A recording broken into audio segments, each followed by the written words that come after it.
sih Mas. Jadi kan Prabowo itu kan sebenarnya di bulan Juni itu kan dia ngerilis atau misalkan ngomong ke publik bahwa targetnya pemerintah Indonesia itu di tahun 2060 itu udah zero emisi kan, udah emisinya udah nol lah, nggak ada lagi emisi dan sebagainya.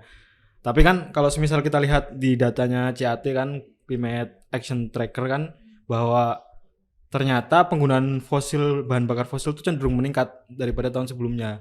Nah, kira-kira menurut Mas Vicky bakalan tercapai nggak nih 2060 tuh zero emisi? Apakah mungkin kan ya Indonesia itu di 2060 sampai net zero emission ya? Ya, net zero emission. Saya rasa saya sangat pesimis ya.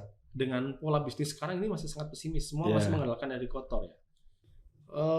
Tadi disebutkan tuh Climate Action Tracker dia menyebutkan di 2022 itu kan dia masih highly insufficient statusnya di Indonesia ya.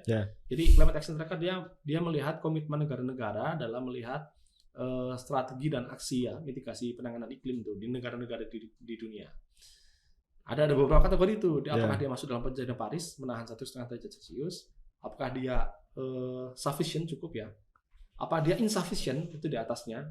Jadi berurutan ya? Atau dia highly insufficient di zona merah gitu? Atau tertinggi adalah critical insufficient gitu? Titik yang sangat kritis tuh. Nah, satu Indonesia bertahun-tahun masuk di kategori highly insufficient sampai 2022. Nah, ketika masuk di 2023, justru kondisinya tidak membaik tapi memburuk. Dia dari highly insufficient yang udah sangat titik kritis, dia ke critical insufficient. Ini kalau Climate Action Tracker dia menyebutnya pemerintah Indonesia tidak serius dan tidak ambisius ngadapin soal emisi. Betul. Ini 2 tahun terakhir masih dalam kondisi critical insufficient ya, artinya belum ada perbaikan di konteks itu.